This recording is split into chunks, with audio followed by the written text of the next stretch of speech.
Ladies and gentlemen, I believe we're now live, so welcome to our April the 19th regular Brandon City Council meeting. And we have everyone safely distanced and assembled in Brandon Council chambers, with the exception of one city councillor that is joining us online via our Teams platform, Councillor Ron Brown. So with those brief comments, first item of business, Madam Clerk.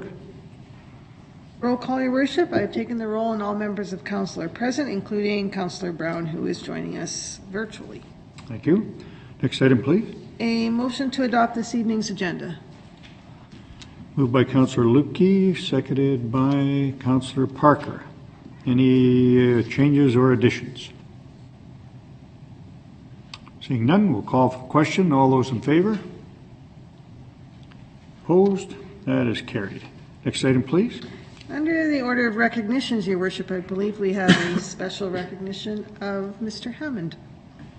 Mr. Hammond, I don't think is aware of this, at least at this particular occasion, but I received a letter and a package from the Canadian Association of Municipal Administrators, which is called CAMA, and a letter from their president, Jake Rudolph, informing me that the CAMA provides long service recognition awards to senior full-time management in the municipal sector, and very pleased to pass on to us that our acting city manager, CAO, Mr. Dean Hammond, is eligible for his 10 years of municipal service award, and so it has come complete with a very nice pin. I'm not sure if the camera will pick that up or not. I'm not going to make Dean go to the podium, so it does come with a nice letter from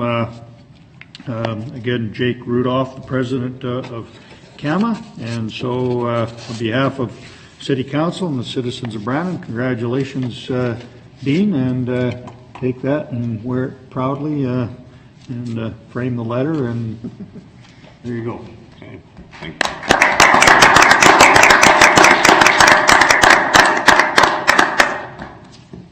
10 years went by in a flash. Did, yes. Glad to hear. So thank you very much. Next item of business, please. Confirmation of the minutes of the regular meeting of Council held on April 6th. Moved by Councillor Cameron, seconded by Councillor Chaboyer. Any errors or omissions? And seeing none, we'll call for the question. All those in favor? Opposed? That is carried. Thank you. Next item, please. Under the order of presentations, Your Worship, we have a presentation from John Jackson on behalf of Links Institute. Very good. Mr. Jackson to come in.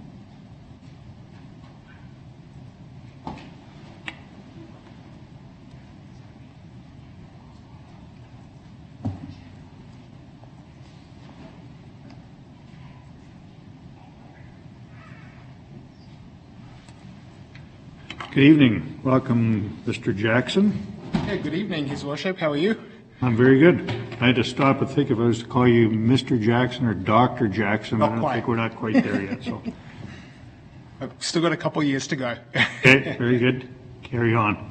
Yeah. Well, good evening, councillors. Good evening, His Worship. It's my pleasure to be here this evening to speak to you about my latest endeavour. Councillor Chaboyer was asking me how I'd spent the last year, and I said, well, a pandemic is as good as time as any to start a new school. So I'm here to discuss Links Institute, and I believe the presentation is good to go. I'm just going to put that into slide mode.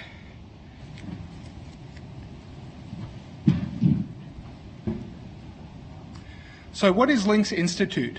Links Institute is Manitoba's newest private vocational institute, otherwise known as a career college. And private vocational institutes are designed to get students ready for entry-level positions. You may know private vocational institutes as preparing folks for different trades, for example, hairstyling and other such professions. And we, of course, at Links Institute are focused on the mental health and social service space. and private vocational institutes are registered by the Ministry of Economic Development and Jobs. So again, what is Links Institute? Links Institute is an online or virtual institute, meaning that students do not need to relocate or attend a physical campus. Additionally, current programming can be completed in as little as 6 months. And the purpose behind Links is really intended to lower barriers for students who are interested in seeking further education. So when we think of traditional education and folks having to commit 1, 2, or 4 years to get their degree or their diploma and get job ready, that doesn't necessarily suit everybody's learning styles. And so we really wanted to make it as easy as possible for folks to get to work. So what does Links offer? Currently, we're approved to offer a community support worker in mental health program, and the curriculum is online. So this is intended to hit the 4212 National Occupation Code system, which is community and social service workers. And I won't go through the long list there, but really these types of roles are positions that we might be familiar with in nonprofit settings, mental health settings, addiction settings, and so on. Quite a wide-ranging variety of titles depending on the particular place and particular part of the province where folks might be working or looking for positions. So our programming is made up of 9 unique courses and includes a practicum. So of course practicums are going to be highly dependent on what's happening with COVID-19. And it'll be dependent on what's available for folks in their various geographical settings. But the hope with Links Institute is, with everything happening with COVID-19, and again, we're in a yo-yo of unpredictability and students not knowing what will be happening for them in the fall, they can remain in their home community, whether that's Thompson, Winnipeg, or Brandon, and they can focus on getting their certificate done. So programming is online, live, not self-directed. We're not just giving folks packages of material and asking them to study up. The lectures are live and in person. So again, the intention of Links is that students can study in their community, complete their practicum in their community, and then ideally find employment in their community. So of course we're a new private vocational institute, and there's a number of PVIs and career colleges throughout the province and in Brandon. Some of the ways in which we differentiate ourselves is that we have a requirement for our instructors to hold a minimum of a master's degree or PhD preferred. And I'm happy to be corrected on this, but I would suggest at the certificate level for a 6-month program, we'd be probably one of the only institutes in Canada who are offering that level of instruction in return for a support worker program. Another reason why Links is important is because we've been able to custom build our curriculum on the specific needs of the community here in Manitoba. And I've based that, of course, heavily around a lot of my experience in health and social services. And of course, as an intensive 6-month program, students are able to be job ready much sooner than they may be in comparable programs. So why is this important? Although unemployment rates in Manitoba and across Canada have made some recovery in the midst of COVID-19, we know that unfortunately the future is unpredictable. And there's particular markets where there's been volatility for folks in getting back to work and starting to earn an income.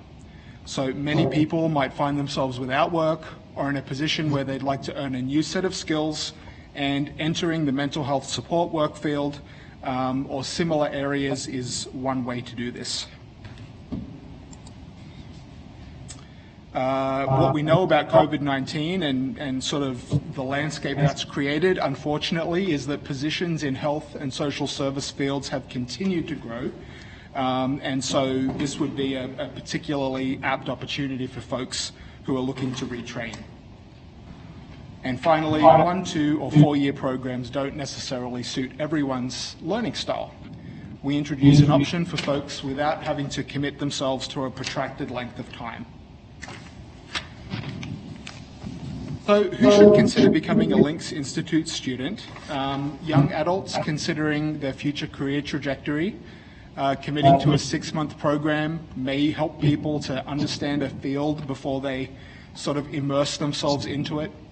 Additionally, folks who have been unemployed and who are looking for work and connected with an EIA program, they may actually be eligible to have the fees for this program paid for them. And of course, anyone who's interested. And finally, just wrapping up, some contact details there. We have an office located in downtown Brandon, but of course at the moment everything is virtual from the enrollment process and lessons and so on. Just to reiterate, I think that the opening of this institute has particular relevance for Brandon for several reasons.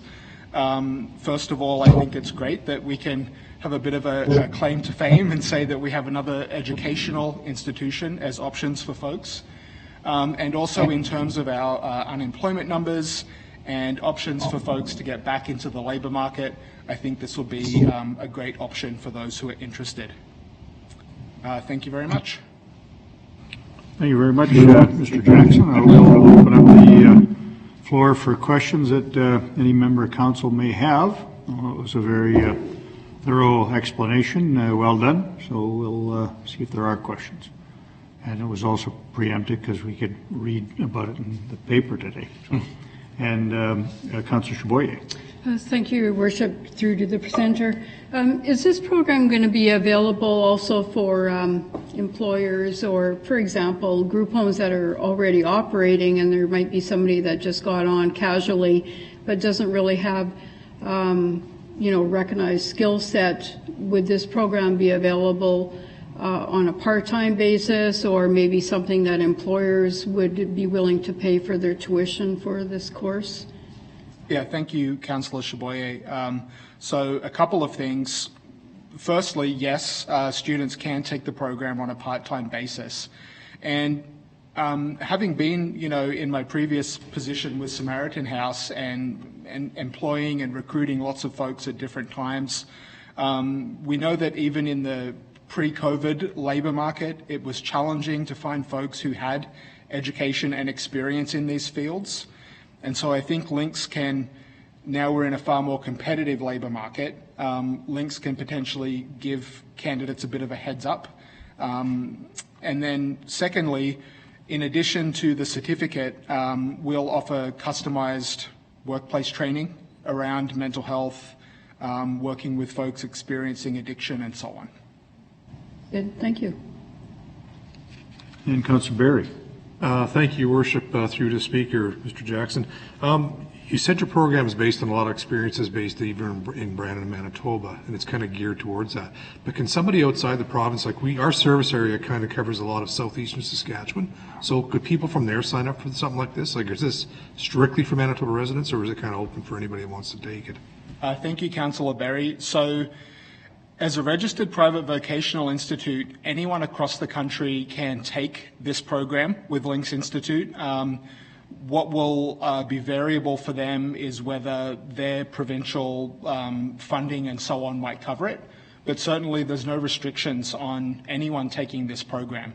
And certainly, southeastern Saskatchewan, they'll become a target audience for us. Thank you.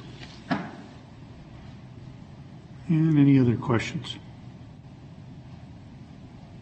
Okay, I think we're well covered. So congratulations, good luck on this, and thanks for coming and informing us and hence the public on this, and hope it continues to grow over the years.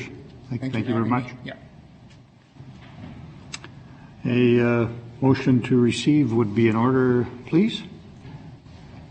Councillor Parker, seconded by Councillor Cameron. Any discussion? Seeing none, call for the question. All those in favor? Opposed? That is carried. Next item, please. Also under presentations, Your Worship, we have a presentation from Lindsay Hargraves, the Environmental Coordinator regarding Earth Week and the 4R Waste Ambassador Program. Very good. I think we're just going to have to sanitize the podium as we do between speakers, and then she'll be on.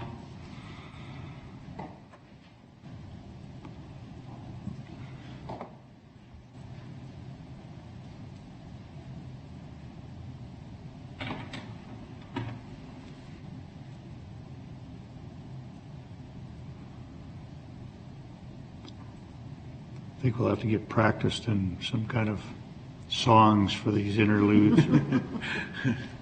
That, or it'll be asking Councillor Parker to tell us a joke. I'm all for the singing. Welcome, Ms. Hargraves. Your Worship and Councillors, happy Earth Week. I haven't seen some of you in over a year, so good to see you.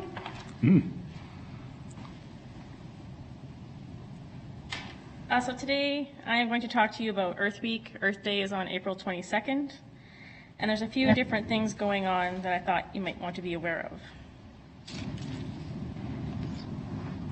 So although it's Earth Week, it is also Invasive Species Week in Manitoba.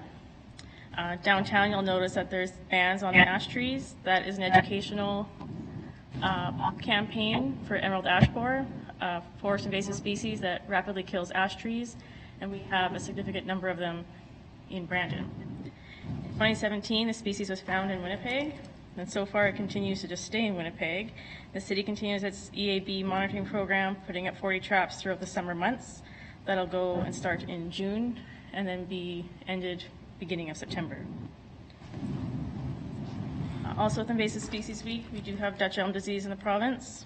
Each year, our arborists remove 600 to 1,300 trees, and the invasive species are found in bark, and so you're encouraged to don't move firewood. So what that means is that if you buy firewood here and you're going camping several hours away, you're essentially could be transporting that beetle to another place. So they're strongly encouraged to burn it where you buy it and purchase your firewood as close to your camping as possible. Also this week, there's a number of community cleanups. Brandon Council Network, Peer Council Network has a cleanup on the afternoon of the 20th, and the downtown here, and the Brandon Bear Clan is also doing a downtown cleanup on the 22nd from 5:30 to 7:30. As well, any individuals, organizations wanting to volunteer to clean up their neighborhood, they're encouraged to reach out to me for garbage bags, gloves, safety do's and don'ts, and suggested locations. Councillor Lupke has a very dedicated resident that is on her calendar. She goes out twice a week, does a 20-block radius, and since March she has picked up 50 garbage bags.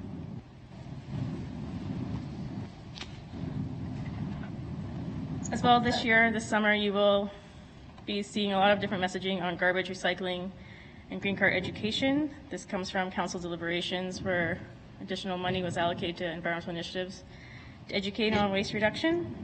So you'll see different messaging on what is recyclable, what goes in the green cart, special disposal programs, helpful tips on how to get the most out of your carts, and an update to the solid waste section on the city website.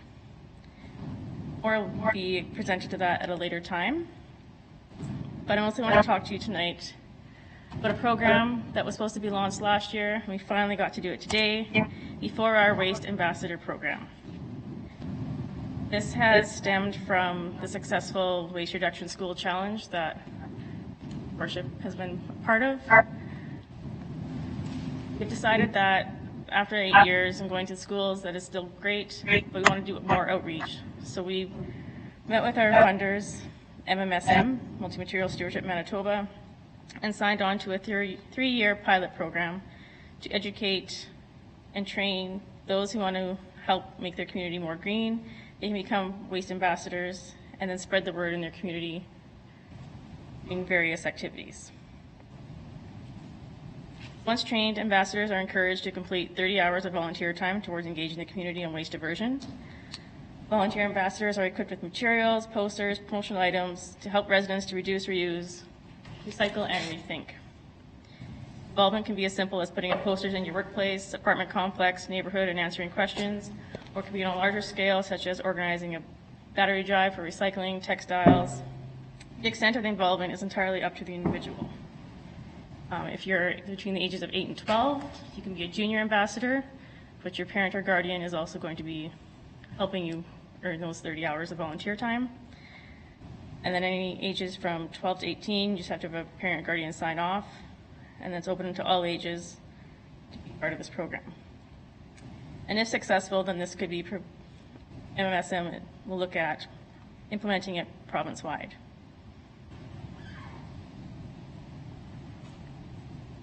So why become an ambassador? You can help improve Brandon's environmental footprint, meet new people, help increase recycling rates, and receive VIP access to any changes in municipal collection or new waste diversion programs. Email the 4R Waste Ambassador at brandon.ca or call 729-2276. And to view more about the program and fill out the application, you can go to brandonenvironment.ca. Environmental Initiatives Program Assistant has been hired, and it's Kate Hill, and she will be looking after implementing this program. Are there any questions? Thank you very much, Lindsay. Always lots of new programs, and but I do miss going to the schools for those environmental initiatives that we had there, and one day hopefully we get to return to that before too long. So we'll open up the floor for questions. Councillor Parker. Thank you, Worship. Through you, Lindsay, I just want to confirm, we've had no cases of EAB in Brandon? No. Your Worship, to Councillor Parker, today we've had no cases of EAB in Brandon. Okay, well, that's a good news story. Okay, thank you. Well, the mask wearing pays off. Other questions? I was a little curious on the ambassador program, the 30-hour community volunteer commitment seemed like a robust number. I'm just kind of curious how that number was derived. Never like to intimidate, especially young people. Like staring at 30 hours sounds like it might be a big commitment, so I was just wondering about that. To your Worship, we've researched past ambassador programs. The Green Action Center in Winnipeg, their master composter program, there was up to 30 hours. And so yes, we're a little bit limited on what we can do right now, but as public health orders change, when we can get back to events, an ambassador could be when they rent a special event bin from the city, contact the ambassadors to make sure that the right material is going in the right bins at your event. So that could really eat up a lot of hours. There's also could be other new programs that we're looking at launching in the summer. That also take up hours. So it seems we're striving for it to get 30 hours. Okay, well, no doubt it was very well thought through. I just was kind of curious about the numbers, so thank you for that. Other questions? Councillor Cameron. Your Worship, through you to Ms. Hargreaves, as His Worship has backed on many occasions, getting young people involved in this is generally a really good tool to get them engaged, and they kind of push the parents along with these type of programs. You'd mentioned it being scaled back a bit in the schools. There's still access, though, that we can get this information into the schools and potentially that students could take them home to share with their parents, that sort of thing? Your Worship, Councillor Cameron, absolutely. The information is shared. It's just I'm physically not in the school talking about it. So if a student wanted to start some type of green club or waste reduction program in their school, that counts towards their hours. Thank you. Okay, I'm not seeing any other hands, so I think we got it covered. Thank you again, Lindsay, and good luck with all of these moving forward. And again, one day we'll get to get more programs a little more in person, so thank you.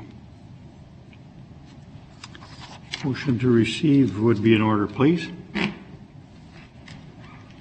By Councillor Cameron, seconded by Councillor Fawcett. Any discussion? Seeing none, call for the question. All those in favor? Opposed? That is carried. Thank you. Next item, please. Under the order of delegations, Your Worship, we have a presentation from Ralph Redfern regarding the waiver of the development charges for 2 Outback Drive. Very good. And I think Mr. Redfern is on virtually, so we're going to get him plugged in here and have him make his presentation and answer questions. Just bear with us.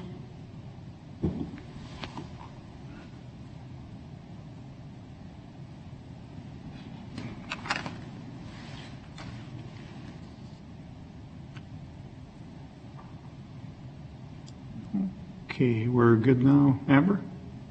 Okay, can you hear us, Mr. Redfern? Okay. Yep, that's good now. Thank you very much. You go ahead. Welcome. All right. Thank you. Good evening, Your Worship and council members. Thank you for allowing me to answer your questions and so that you're able to make a more informed decision. Whether it's worth mentioning or not, I'll apologize now for not attending the meeting in person. Those of us in my age category are days or maybe even hours away from our vaccinations, and I didn't want to compromise things in the 11th hour. To begin with, I'm confident that the information provided to you prior to this meeting, as well as by Brandon Area Planning during this meeting, I'm assuming, helps to explain how this unique situation came to be. With that said, a lot of details were provided in the 2-page summary that you received. Whether that was necessary or not, I don't know. We, the developer, did what was asked of us all along the way, and through no fault of our own, too much land was reserved away from our overall parcel, and then the majority of what was reserved was returned at a later date. But that isn't the issue. The issue is that the parcel that was reserved and then returned already had the development fees paid on it before it was reserved by the city. We're not here to ask for financial support to help cover the substantial additional costs that could be incurred by the developer of this parcel when it's developed, or the loss of potential income that RECA incurred by not being able to develop this parcel with the main parcel when we did so. We're here because we shouldn't have to pay development charges a second time when they were already paid. In closing our dealings, I want to mention that our dealings with Brandon Area Planning, and in particular Ryan, Andrew, and Shengzhou, involved a unique situation as stated. And even though these guys are legally bound to work within the policies and guidelines set out by Brandon Area Planning, which they did, they've been professional, respectful, and helpful from day one. And they showed integrity while never shirking a task, as the saying goes. For that, we offer our respect and appreciation.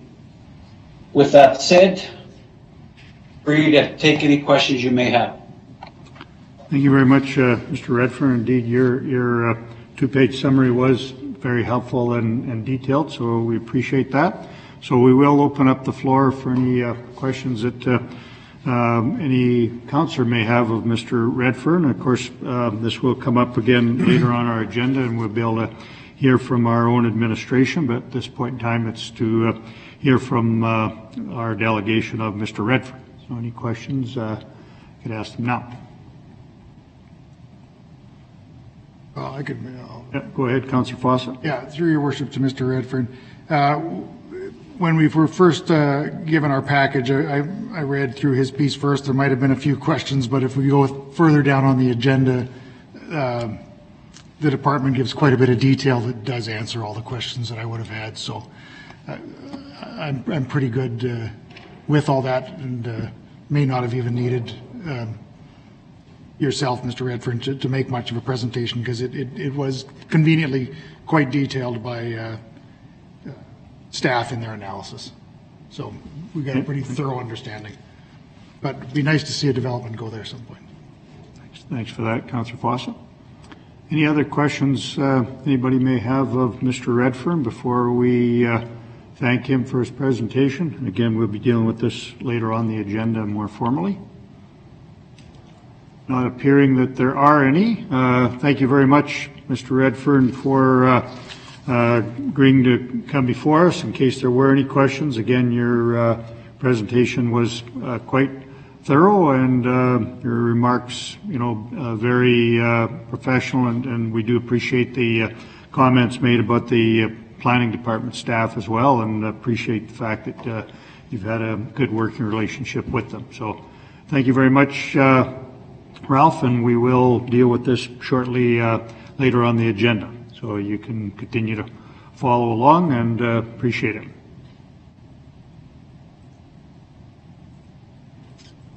Okay, thank you very much. So a motion to receive, Councillor Fawcett, go ahead. Thank you, through your worship. Pretty way down the agenda, sorry about that. That presentation by Ralph Redfern with respect to the waiver of the development charges for 2 Outback Drive be received. Seconder, please. Councillor Parker, any discussion? Seeing none, call for the question. All those in favor? Opposed? That is carried. Thank you very much. And next item, please. Under the order of public hearings, Your Worship, we have a public hearing regarding bylaw number 7287, which is the closure of a portion of 27th Street North, located south of McDonald Avenue. Very good. Is that, I think we've got Mr. Nickel coming forward.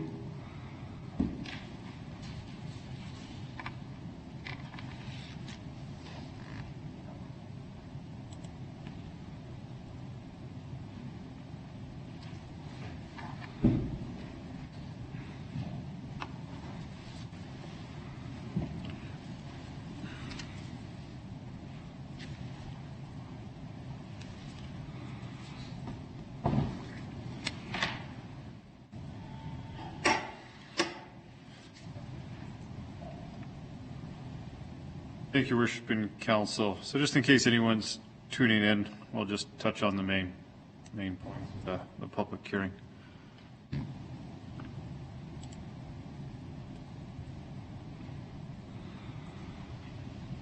Perfect. So on the screen right here, you see the location of the proposed lane realignment and the road realignment. So to the north, there's the water treatment plant. To the east is 26th Street. This is just tucked in there behind, just north of the CP rail line. The plan that probably won't show you too much, but that's the legal explanation for showing that the road and the lane is getting just shifted a little bit further east. Things are never easy. This is the plan that shows it a little bit more clearly. As you can see, there's a parcel that would be created for development fronting on McDonald Avenue. The back lane, which is a little bit of a free-for-all right now, it kind of curves one way and then it goes the other, would be formalized, so it would still provide access for all the residents and units further to the west. And it's also very wide because there's large trucks that use that lane right now to provide deliveries to the water treatment plant. And so that's why it'll remain wide. There was a turning radius analysis done to make sure that those large trucks could still turn in there and then use that to back in to the water treatment plant to make their deliveries. The one piece that would be impacted at some point could be there's residents that live to the east that park on the lane informally as extra parking. So as the lane gets formalized, that parking may be less available. The benefit of this is it does open up a parcel for development, especially here, potentially looking at some affordable housing opportunities. This could be a parcel that could make itself available for multiple unit construction, especially considering the additional land to the south that could be used for parking for that site. So this isn't approving this site for development. This is just finishing up the lane reconfiguration process, and at such point in time, there's a development proposal that comes forward. The property would still need to be rezoned at that point in time. Thank you. Thank you, Mr. Nickel. Questions of Ryan? Councillor Fawcett. Thank you, through your worship. It's not really on the subject at hand there, but I'm curious about that parcel C in there. We're kind of talking about parcel A and B, but parcel C, what is there any benefit to it, or is it already privately owned, or what's the access to it, should there ever be? Yeah, through your worship to Councillor Fawcett, Parcel C would be part of the same title because legally it has to be, because in different planning rules you can't landlock a property. So every property needs frontage on a public road. So although the lane separates it, legally it's all together. So the potential use of it would be for parking to serve another development on the front side of the site. It has setback challenges with the railways as well. This was never envisioned as a developable property on the south. It was just extra space that would be used for parking or green space for the development to the north. No, that's good. I just, when I looked at it and through developer eyes, they would have probably looked at it and thought, I wonder what I can do there. So when they come in to ask you about that, you can tell them. And this is all city-owned property that we're talking about here? Yeah. To your worship, through your worship to council, it's all city-owned. If council recalls, we did purchase one of the last private holdings here, and we needed to do that in order to bring it all together and bring forward something that can be developed. Councillor Cameron. Thank you, Your Worship. Through you to Mr. Nicol. Again, Ryan, thank you so much for your work on this. I know this was one that created a lot of challenges, but I do commend you and your department for the work on this. You'd mentioned the parking that falls directly to the east and the apartment blocks that are there. Even with the realignment of this lane and the removal of the somewhat off-site parking, I guess, that they were using for lack of a better term, they still would fall within their guidelines in that property to the east as far as their parking allotments as per the number of residential units? Yeah, through your worship to Councillor Cameron, you're correct. That site to the east still provides all the required parking. And in fact, when you look at the ortho, you can see they have extra parking for guests on the side there. Just for whatever reason, some of them choose to park on the other side of that lane. Excellent. And if I may, Your Worship, just a really quick follow-up. Obviously the work going on at the water treatment plant creates the ability eventually for trucks to go in from behind and proceed to unload and load chemical there. But you're comfortable, obviously, in that turning radius now, that the trucks can continue to pull into that laneway and back across McDonald Avenue into the water treatment plant? Yeah, through your worship to Councillor Cameron, that was one of the big discussions with the Director of Utilities, was to make sure that trucks can still come in and out. And you're right, one of the benefits of it is with the new circulation is that they don't require the other backup, which was further to the west, which allows us to create a more developable property here. Great, thank you. And any other questions? Not seeing any. Thank you very much, Mr. Nicol. Now, this is technically a public hearing, but I would anticipate we would have asked people to make appointments, but in the event they haven't, do we have anybody that may have been wanting to make a presentation on this matter? Okay, not seeing any, then I believe a motion to conclude. Councillor Cameron, go ahead. Thank you, Your Worship. I move that the public hearing for bylaw number 7287 to close and convey a portion of 27th Street North located south of McDonald Avenue be concluded. Thank you. Seconder, please. Councillor Chaboyer. Any discussion?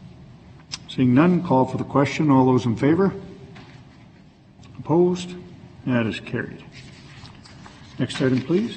Also under public hearings, Your Worship, bylaw number 7298, which is the closure of the public lane located east of Grandview Street and south of McTavish Avenue East. And again, Mr. Nicol will give us an overview of this one as well.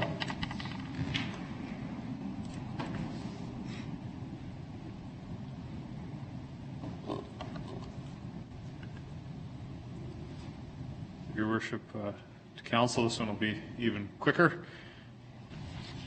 as soon as it pops up. This is a public hearing for the land to the south of Victoria. So if you can picture, it's East 40 Packers. That's the lot on Grandview Street. and to the north of Victoria Shape Foods. So in part of the East Brandon Industrial Secondary Plan area. This swap is needed to facilitate some expansion on this site for the business owner. Unbeknownst to them, their property crosses an old lane from an old grid system. So there's a few options there. You can purchase it or you can swap it. Even when you sometimes get these things appraised, they're a little bit, it's a surprising cost. So in this case, it was an effort for staff to work with the property owner to do a land swap instead. So we're closing the lane and that'll be conveyed to the property owner so they won't have to worry about any problems with buildings crossing lanes, and then the city will take that piece of property highlighted in red to the south. That property doesn't have really an immediate benefit to the city, but hopefully long term as we look at industrial options and try to explore options to develop this area further, it'll be of some use. Thank you. Very good. Any questions of Mr. Nicol on this one? It looks like a creative and appropriate way of solving the problem there, so keeps things kind of tidied up.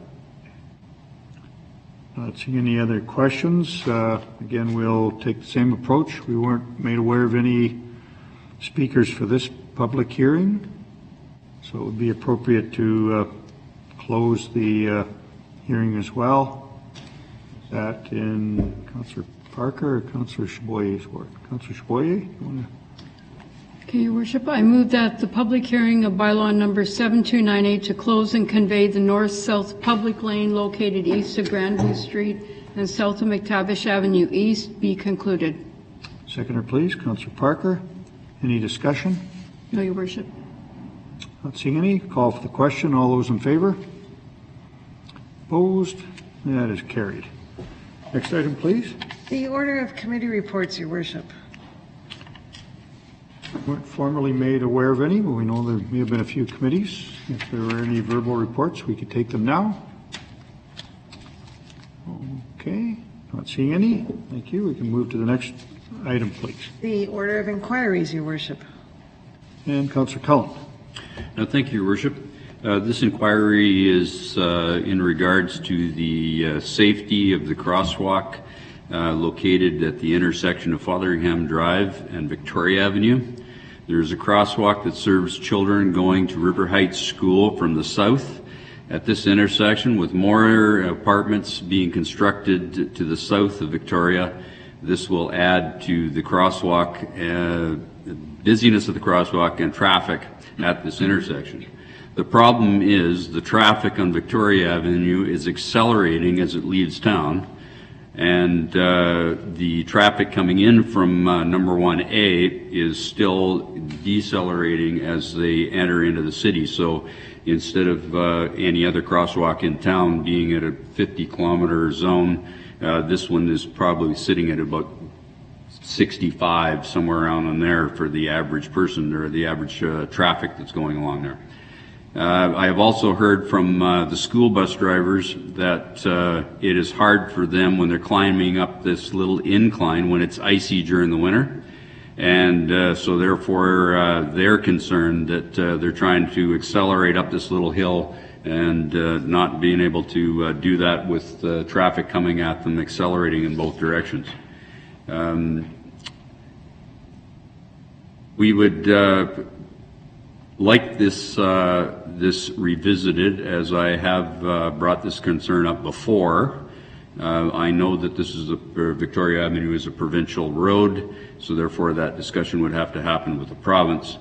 We would like to request that the traffic speed be reduced sooner as at Governor's Road coming into the city of Brandon. And also we would like it to the traffic to stay at 50 kilometers an hour to Governor's Road as well, so that would bring that crosswalk into the 50-kilometer zone. And so that is the request. And there's also a new traffic control device that has been constructed, and it is sitting at 38th Street. It hasn't been activated yet. I believe it's a solar-powered speed indicator, and feel it would be better if that particular new traffic device was located at the crosswalk or near the crosswalk at Fotheringham versus having it at 38th Street, which is well within the city now. So what I'm trying to do there is just see if we could maybe get the outskirts of the city moved slightly to the west so that the crosswalk is included in the 50 mile an hour or 50 kilometer an hour zone. So that is my request. Thank you very much. So Mr. Hammond does have the beginnings of a response for us. So go ahead. Thank you, Your Worship. This response has been provided by Sam Van Housen, Traffic and Transportation Planner. Engineering has received the inquiry and acknowledges the concerns raised. However, in order to provide a more detailed response and to coordinate with the province, engineering will have to take this inquiry under advisement and will strive to provide a response by the next regularly scheduled council meeting. Thank you very much. We keep moving that further out. We'll be out to the 100th meridian, made famous by the tragically hit. Keep it going, Councillor Cullen. Those are the only inquiries that we were made aware of in advance. Sometimes we have some that are late breaking. We could take those now. Not seeing any. Thank you very much. Next item, please. The order of announcements, Your Worship. Announcements this evening. We have a lot less stuff to announce nowadays, but sometimes we have a few. Well, at least I'm happy nobody's coming up with new cancellations to announce tonight, so we'll take that as a win. Move on to the next item, please. Under the order of general business, Your Worship, the request for the exemption of development charges for 2 Outback Drive. Very good. So we did hear from the developer on that under the presentations portion, but we do have a report from administration. Was Mr. Nickel going to give us some highlights before we entertain a motion?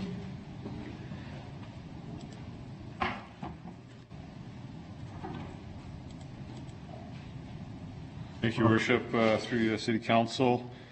And I think the applicant, Mr. Redfern, said it well in his background report. And as Councillor Fawcett said, it's mostly laid out here.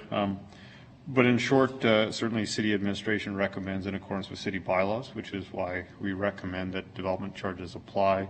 Saying that, certainly it's within Council's purview to waive it.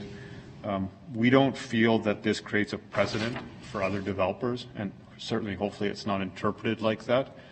This is only being brought forward because there was an oversight by administration when we processed this application years ago, and at that time, and it said that in the report, where we requested a portion of the land be dedicated to Manitoba infrastructure based on an old and outdated plan. At the time, we did bring that back to the applicant for correction, but they had gone through the process too far and had moved forward with the registration of the condominium and these other aspects, and now they're kind of bringing it back after the fact. Credit to Ralph Redfern and his group. I think they, as he's kind of complimented us, worked in good faith the other way to try to bring this situation to, as good as it possibly can be to move forward. And I think this is just one of those things in doing the right thing to get things moving forward on this property. Thank you. Thank you very much. Any questions of Mr. Nickel before we entertain a motion on this?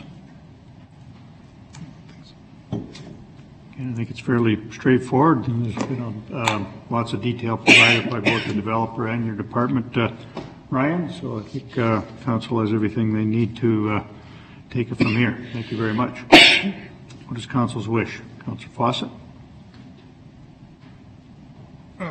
So want me to put it on the table for you then? Yeah, if you'd like to make a motion. Thank you, through your worship. That 2 Outback Drive be exempt from the development charges. Seconder, please. Councillor Berry, movers to speak. Yeah, thank you, through your worship. It is detailed in there quite well, and as Mr. Nickel noted, it was sort of a bit of an overlook on our part in the timing of this. Development charges are in place now, and there was a couple of just the smallest sort of hiccups as things transitioned through that time. We seem to now be past that. This seemed to be one of the last sort of hanger-ons over that little transition period, and it was maybe a bit of a well, there was a bit of an overlook on our part there. This should clean that up, move on with this small portion for the last bit of that development. And then I think going forward, we shouldn't be surprised by too many others. Thank you. Other discussion? And I agree with Councillor Fawcett. I think when we implemented the development cost charges, we knew that there would be, we'd have a few little hiccups that would not perfectly fit into the scenario, and we haven't frankly had that many of them, but this would certainly qualify as one. And this was an item I think that the developer had done what was asked of him. He contributed the land.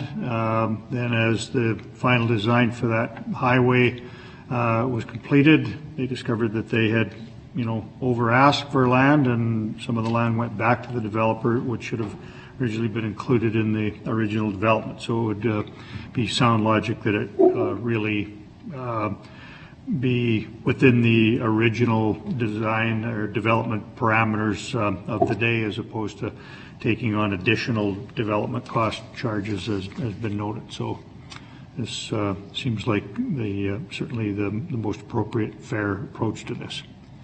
Any other discussion before we call the question? I call the question then. All those in favor? Opposed? That is carried. Thank you very much. Next item, please.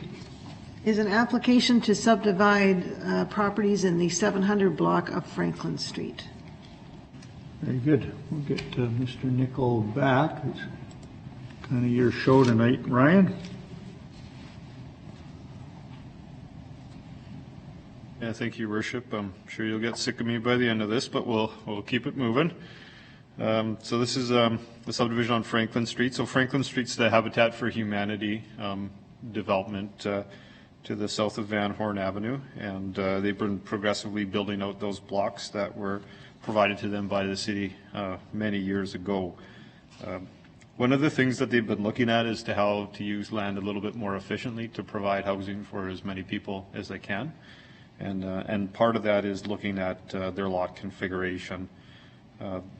They were approved for a variance by the Planning Commission to reduce the lot width in the zone down to 6 meters.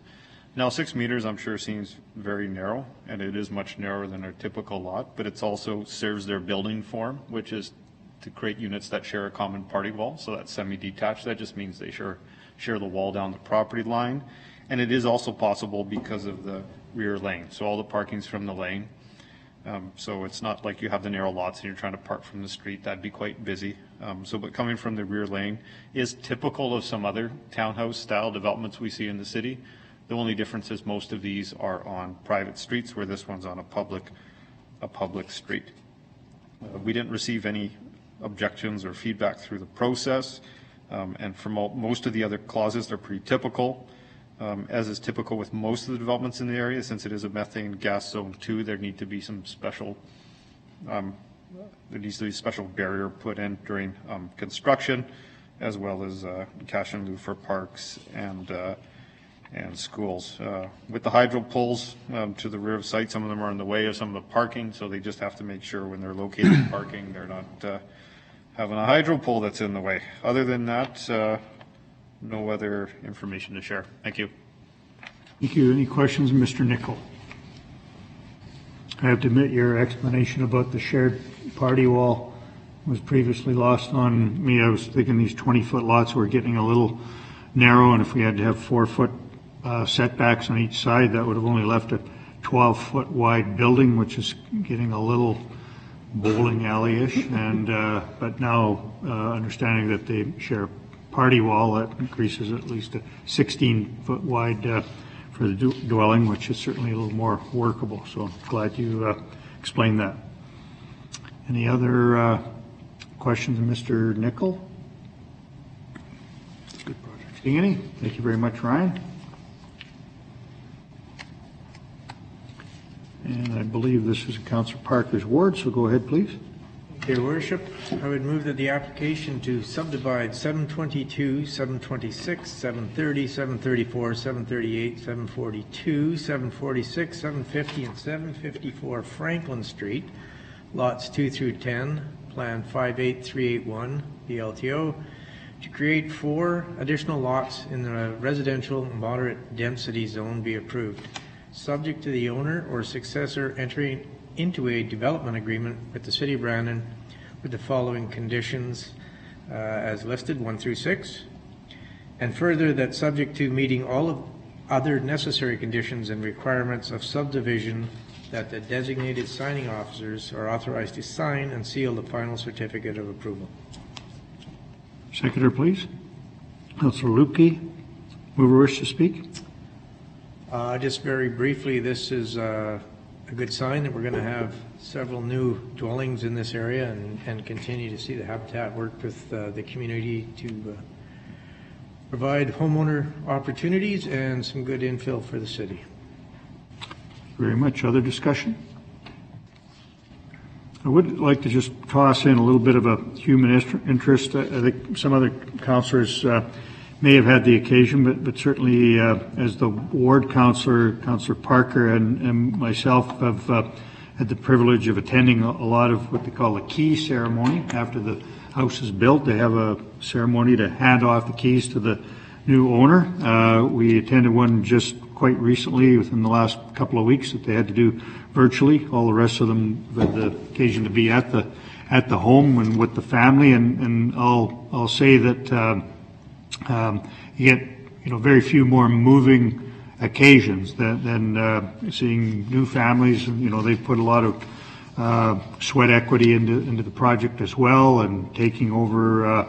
So again, it just really exemplifies the great work of Habitat for Humanity, all the many volunteers that come out to help build, lots of sponsors and contributors, the families themselves. So it's really quite a good news story, obviously, for our community. We're fortunate we've got a strong chapter doing good work, and this will sort of stretch the use of the land that much further.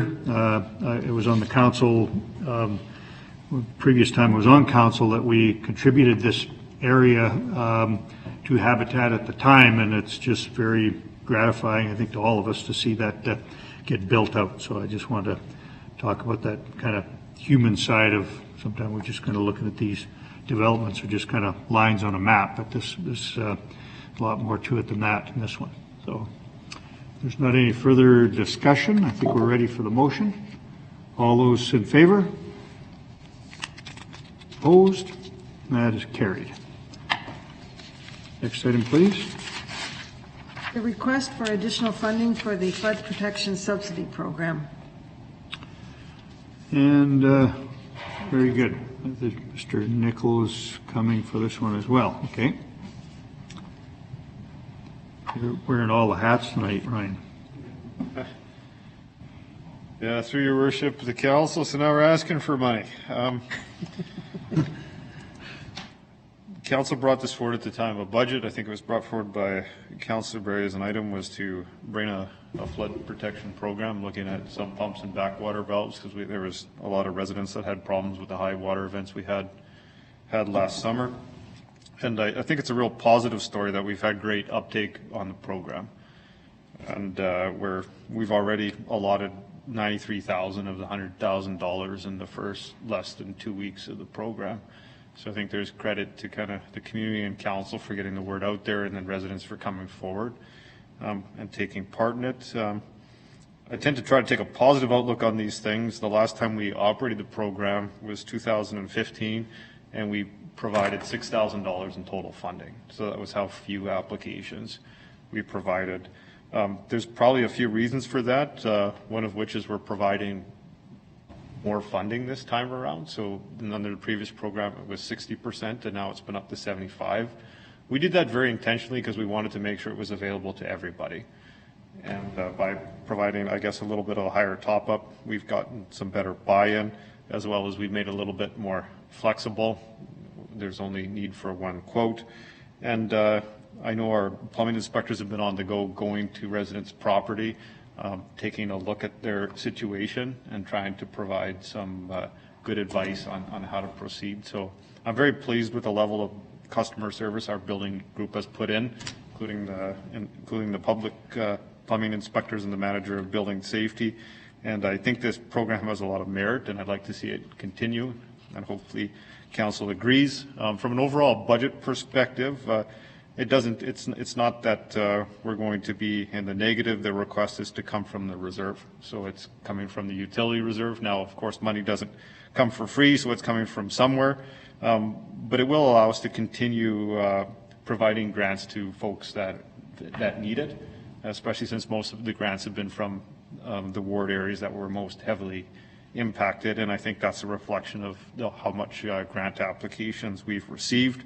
Now, if we keep on, handing out $100,000 in 2 weeks, we might have to evaluate the program, because we probably can't do this all year. But I think it seems like that would be in the best interest of the city to at least give it another go here to try to accommodate as many residents as we can.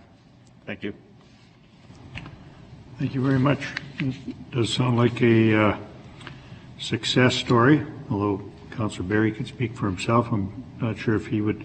I think when he proposed the $100,000 at budget time, we thought we were, being pretty meaningful, and I don't think we had any idea that it would be even this big a demand. So that's probably good news on that side. So any questions of Mr. Nicol?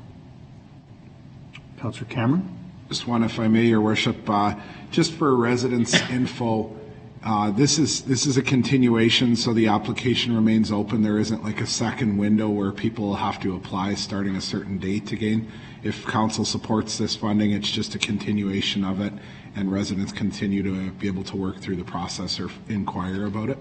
Through Your Worship to Councillor Cameron, absolutely correct. We're bringing it forward now just to keep things rolling. Things always get confusing when you turn them off and then you have them come on again. We're just trying to continue the program as is. That's great. Thank you.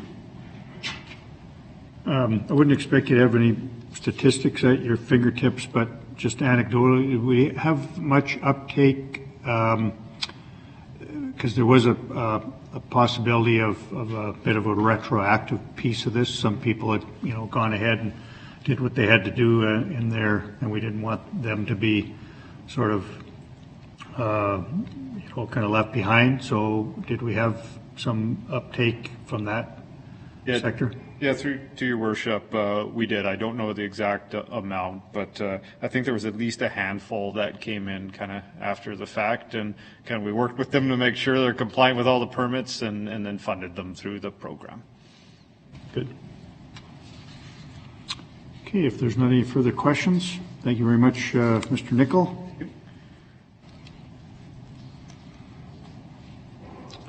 What is council's wish? Councilor Barry? Thank you, Worship. I'd like to move that an additional $100,000 be allocated to the 2021 Flood Protection Subsidy Program for the installation of sump pumps and backwater valves, and further that said funds be expended from the Water Distribution Reserve. Seconded by Councillor Cameron. Whoever wishes to speak? Yeah, just briefly, Your Worship. Mr. Nicol kind of touched on a lot of points I was going to make here in that. Going on the report here given from Murray Fisher from Planning and Safety, who did a very thorough report here on this.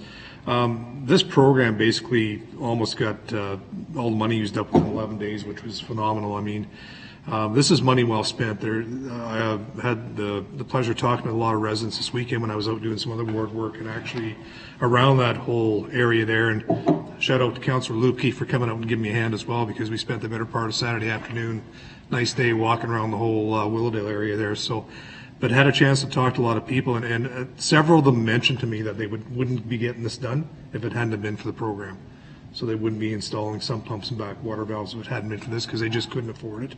I know a lot of people in my area. I know there's other areas that were affected, but I know a lot of people in the West End and along that Willowdale area that got hit by those heavy rains have taken advantage of this. I've even had more people asking if we're going to continue it, because, of course, they saw the article come out in Saturday's paper when we were out doing some work, and asked if I thought council would support this, and I said I'd like to see the one that's going to vote no against it.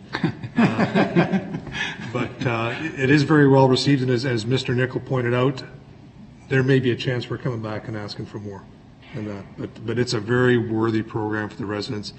It's helping us with flood mitigation, which is what we wanted to do, we've talked about. So I'm very happy to see that the planning, and especially Murray Fisher, has again brought this forward for more funding in that, and I'm in full support, and I hope everybody else is as well. Thank you very much. Any other discussion? Very good. I'm just going to add to that, and you mentioned Murray Fisher and his team, and Ryan's team. You know, I thought they just had laid out just a very good, straightforward, solid program in kind of short order, and obviously it hit the mark, and, you know, doesn't seem to be a kind of a lot of red tape. It's just a well thought out, down to earth program as far as I'm concerned. So I think we're ready for the question then. All those in favor? Opposed? That is carried. And next item, please. Also under general business, Your Worship, an amendment to the fee schedule regulation regarding the charges for parking meter head covers. Again.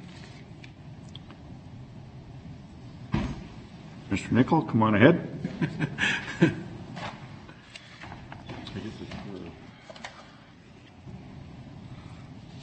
Your Worship, the Council. So at least we're doing something. I don't know if we're doing the right thing sometimes, but we're trying to fix up some of these things. In this case, it was a little bit of an oversight. Again, when we're rolling out this kind of red tape, free, no fee patio program, which was another program that was very well received. I failed to navigate all the internal red tape of the program when we rolled it out. So now I'm coming back to council saying to make sure we waive fees. When we were going through our first one, we found that there was a meter rental fee. So we got rid of all kind of the other fees, and this was one that we didn't see. So we thought that would be not keeping with the intent of the program to kind of lump on a fee after all the kind of good work we did working together. And certainly when we reached out to Public Works, they were on side with this and understood kind of the importance of rolling out the program. So I'm hoping council will support this, keep on benefiting the businesses and the restaurants and the food services, primarily downtown, and giving them the option of running a true no fee, less red tape program. Thank you. Questions again, Mr. Nicol? I might ask, go ahead, Councillor Fossa. Yeah, thank you, through your worship, to Mr. Nicol. This isn't directly about that. I think it's just something simple overlook, get it addressed. Have you had, I know in theory this was well received. In practice, have we actually had a number of places looking? Through your worship to Councillor Fawcett, we have had multiple groups, and we thought we would have 2 rolling out. On the flip side, with kind of some of the more stricter health rules and some of the uncertainties around COVID now, I think we're a little bit less sure, as some of the business owners are, about the uptake even this year. I could see maybe some of the benefits even, well, not hopefully, but potentially maybe we'll see them in future years even more than this year, just with kind of the back and forth and trying to commit to funding something when you don't really have a sense of how long you're going to be open during the summer season. Well, yes, thanks. It's good that we've been having that dialogue with people so that we can look at that. And yeah, we are in a different time, and so we're trying to be adaptable. Good. That was going to be the same question I had, so thanks, Councillor Fawcett. Not seeing any other questions. Thank you again, Ryan. And the motion would be in order. Councillor Desjardins. Thank you, through your worship. I move that fee schedule regular 001 be amended by adding to page 9 a schedule A under the parking section with respect to the basic application fee for meterhead cover and the meterhead cover rental fee, the following text: not applicable to qualified applicants under the temporary patios on city property program. Thank you. Seconder, please. Councillor Fawcett. Mover wish to speak? Any other discussion? We're ready for the question then. All those in favor? Opposed? That is carried. And next item, please. Under the order of bylaws, Your Worship, bylaw number 7287, which is the closure of a portion of 27th Street North located south of McDonald Avenue.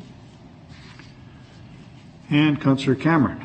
Thank you, Your Worship. I move that bylaw number 7287 to close 27th Street North, located south of McDonald Avenue, and open a public lane immediately west of 2600 McDonald Avenue, between McDonald Avenue and the public lane south of a parallel to McDonald Avenue, be read a second time. Seconder, please. Councillor Lupke, mover wish to speak? No, thank you, Your Worship. I think it was well covered during the presentation. I believe it was. Any other discussion? Not seeing any. I think we're ready for the question then on second reading. All those in favor? Opposed? That is carried. Third reading would be in order. Thank you, Your Worship. I move that the bylaw be read a third and final time. Seconded by Councillor Lupke. Any discussion? Seeing none, third reading, a recorded vote is required. All those in favor? Opposed? That is carried unanimously. Next item, please. Bylaw number 7292, which is to rezone 2 Outback Drive.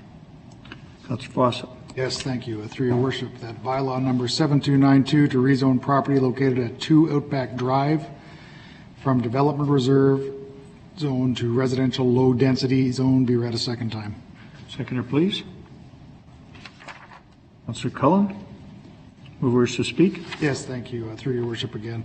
This was what we had discussed on 2 occasions here already on this meeting, so it's just to conclude it.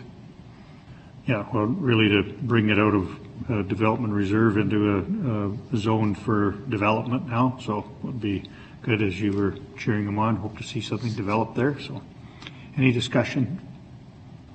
Seeing none, we'll call for the question. All those in favor? Opposed? That is carried. Third reading would be in order. Through your worship again, that bylaw be read a third and final time. Seconded by Councillor Berry.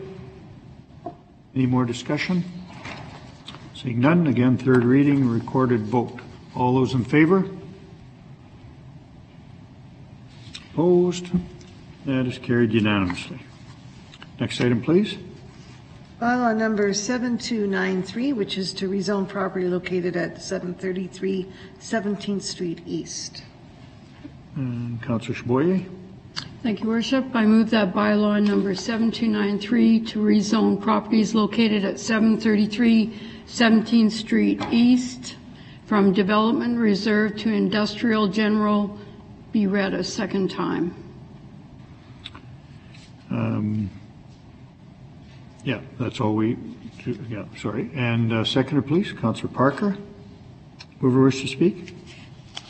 Thank you, Worship. My understanding is the applicant, RDG Developments, is applying to rezone their property here from development reserve to industrial general.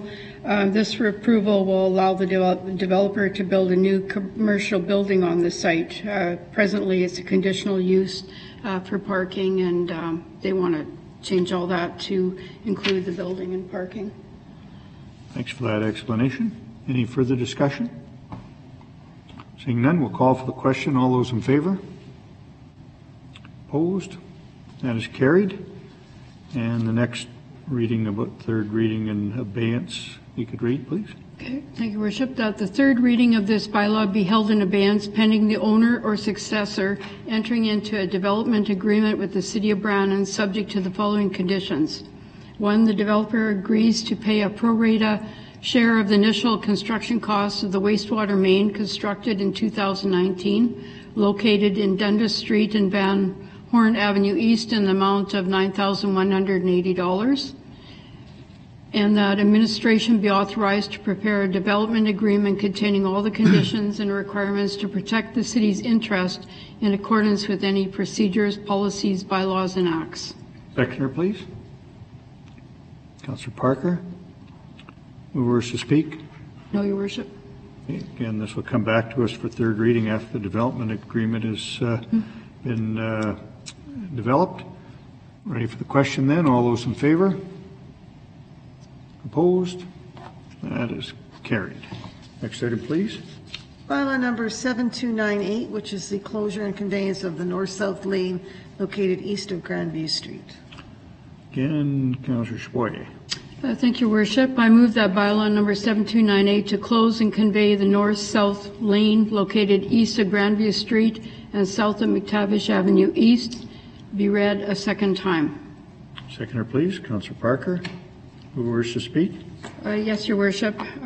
My understanding is that East 40 Packers has requested to build an addition to their building, and right now it looks like one big large lot, but it's actually two separated by a public lane in the middle. So the owner has to own the entire property. So we have to make an agreement with them to sell them or do a trade-off of giving them the lane to allow them to make an addition to their building. And the trade-off is that we will get a small portion of land to the south. Very good. Well explained. Any further discussion? Seeing none, call for the question. All those in favor? Opposed? That is carried. Third reading would be in order. Your Worship, I move that the bylaw be read a third and final time. Seconded by Councillor Parker. Any further discussion? No, Your Worship. In third reading, recorded vote is required. All those in favor? Opposed? That is carried. Next item, please. Bylaw number 7299, which is to impose and levy property taxes for the 2021 fiscal year. Councillor Fawcett. Thank you, through your worship, here, that bylaw number 7299 to impose and levy property taxes for the fiscal year 2021 be read a second time. Seconder, please. Councillor Cameron, who wishes to speak? Yes, through your worship, unless Mr. Hammond wanted to do a recap of it, but we've been through this on our end. We do have the Brandon School Division totals in there now as well. So this is just our legislative requirement that we get this done. Yes, sadly, we have to pass this motion every year, but that's what keeps the city running. So, any further discussion? Call for the question then on second reading. All those in favor? Opposed? It is carried. Third reading would be in order. Thank you again, through your worship, that bylaw be read third and final time. Seconder, please. Councillor Cameron. Any further discussion? Third reading will be a required recorded vote. All those in favor? Opposed? That is carried unanimously. Next item, please. Bylaw number 7300, which is an amendment to the tax increment financing program, bylaw number 7273 for 3409 Victoria Avenue. And there is an amendment prior to second and third reading. Very good. As been my practice on this particular item, since the property borders on the property I own, although I don't have a pecuniary interest in this one, just for optics, I've been recusing myself from the issue, so I'm going to turn it over to the Deputy Mayor.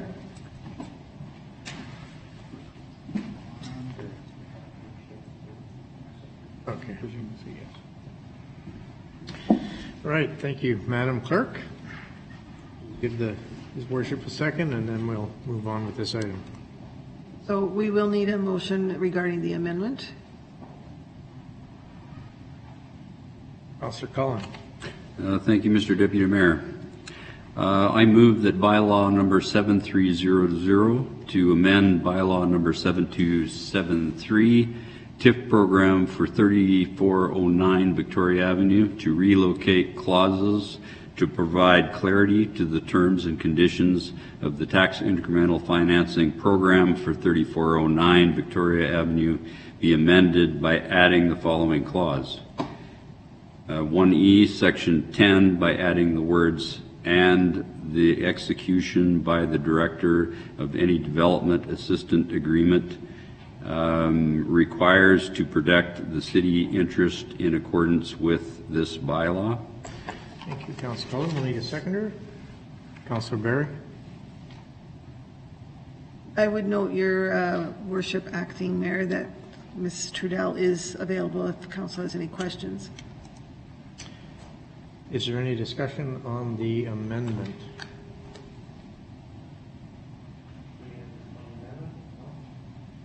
Seeing none, call for the question on the amendment only. Carried.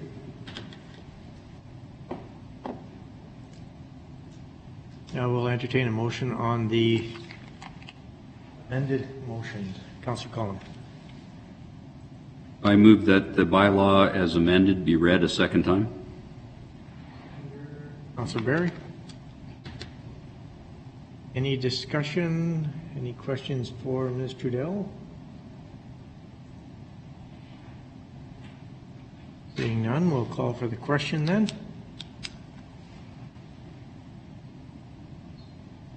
Carried. And we will. Thank you, Mr. Deputy Mayor. I move that the bylaw be read a third and final time. Second again by Councillor Barry. Any discussion on the third? No. Recorded vote is in order. All those in favor?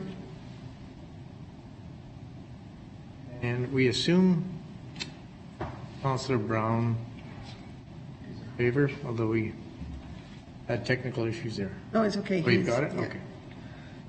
All right, thank you, Madam Clerk. Guess we have to fetch his worship. So fetched. We haven't had a chance to do this. Thank you very much, Mr. Deputy Mayor. Next item, please. Under bylaws number 7302, which is the adoption of the Southeast Brandon Secondary Plan. Very good. Councillor Chaboyer. Thank you, Worship. I move that bylaw number 7302 to adopt the Southeast Brandon Secondary Plan be read a first time. Seconder, please. Councillor Cameron. Very good. First reading just gets the ball rolling. We don't debate that, so we're going to call for the question. All those in favor? Opposed? And that is carried. Next item, please. Giving of notice, Your Worship. Giving of notice this evening. Seeing none. Next item, please. A motion to adjourn would be in order, Your Worship. Councillor Barry, seconded by Councillor Chaboyer. All those in favor? Opposed? That is carried. Thank you very much. Very good meeting.